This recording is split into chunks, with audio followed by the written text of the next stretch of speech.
mga idol, tignan naman natin yung aking pabuga rito. Ito ay galing sa Green Opaline Split Parblo, Split Ino. Ito yung pack mga idol. Tapos Crimino Opaline, ito naman yung hen. Ang project natin dito ay Lutino Opaline Split Parblo, Crimino Opaline, saka Albino Opaline. Bumubuga ito mga idol. Pero nakaposter sila dito, pero tignan natin yung kanilang anak ngayon. 3 of 3 na lagay ko dito, pero 2 lang yata na buhay. Ayun mga lods, oh. Tignan mo naman yan. Isang visual na Crimino Opaline. Wow na wow mga lods. Yan, oh. Kunin natin para mas makita natin ng malapitan mga idol. Come here. Come to Papa, baby. Oh, pisa natin dito sa hindi visual, ha. Hindi visual na kapatid niya. Yan. Ito ay Green Opaline. Yan, oh. Green Opaline. Hindi visual red eye mga lods, ha. Yan, oh. Yan. Hindi visual red eye. Ito ay Green Opaline.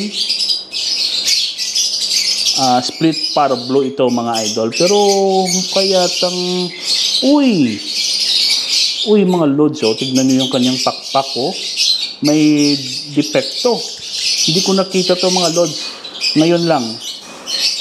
Oh, ito yung pakpak sa kabila, kompleto, ha. Pero dito sa kabila mga lods, oh, putol. O yan, kawawa naman yung ibon. Oh, putol yung pakpak, oh.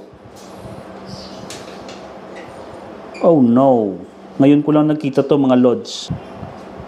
Oh no. Kawawa naman, oh. Bakit ngayon ko lang nakita ito? Yan, oh, putol yung pakpak mga lods, oh. Bakit nagkaganito?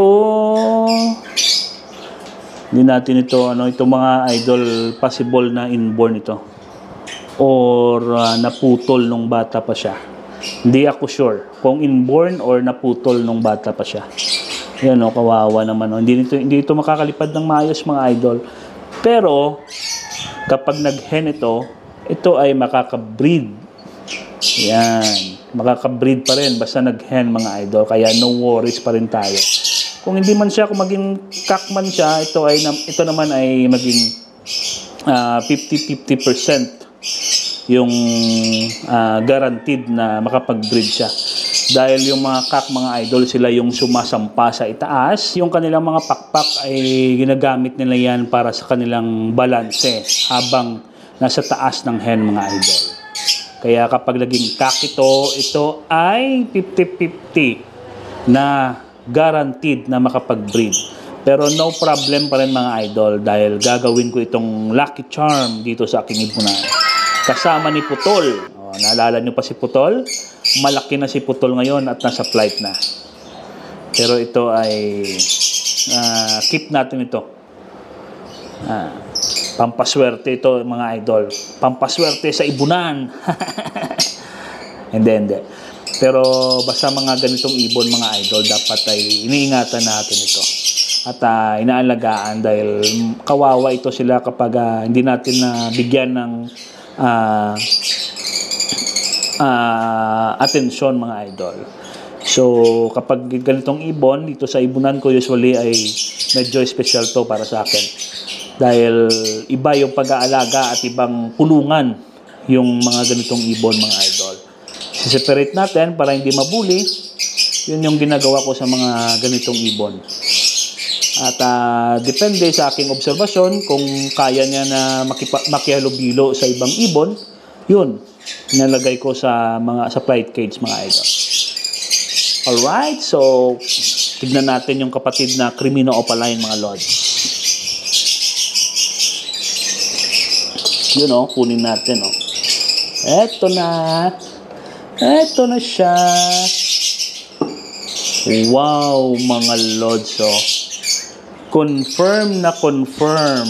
Isang Crimino Opaline. Tignan mo naman yung dilaw. Lumabas na mga lods. Yung ulo ay madilaw. Yan, oh. Ayan, oh. Tignan mo naman yan. Kapag siniswerte ka nga naman, Hindi ako sinuwerte sa kapatid, pero mas sinuwerte tayo dito dahil ito ay walang, kumbaga sa Ilonggo mga idol, ay wala sa vlog. Walang ka-damage. Perfect! Not damage, not reject. Joke lang mga idol. So, tignan mo. Yun o, napakalakas niya mga lords.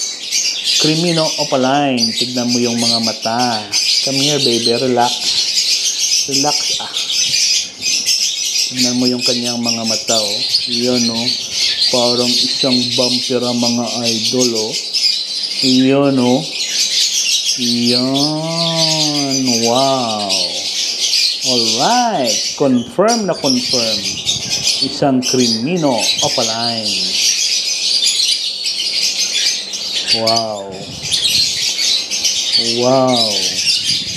Talagang namamangha talaga ako kapag ganitong mga pabuga ko sa aking ibunan mga idol. Yan.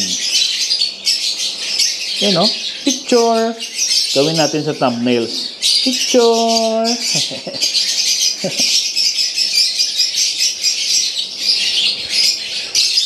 Alright. Ayos mga lords. Pabalik na natin. Yun o. Palakas kayong dalawa. Lalo na yung isa. Yung may defects yung kaniyang pakpak. Pero okay lang yan mga idol. Tignan mo naman. Pinapakain naman ng parents. Yan o. Okay naman yung katawan niya. Yan. Pag medyo lumaki-laki na mga idol, gawan natin ulit ito ng video. Papakita ko sa inyo. Yan. Pero ito sigurado putol na yung kanyang pakpak. Yan. Putol oh. Sigurado yan. Hindi na yan tutubo mga idol. Dahil wala na yung kanyang... Ito yung flight feathers mga idol oh. Ito yung dark na ano, ito yung kanilang flight feathers. Dito sa kabila ay wala ng flight feathers. Hindi na yan tutubo mga idol. Pero okay lang yan Keep natin to. Alright. Bye bye. Bye bye. Yan.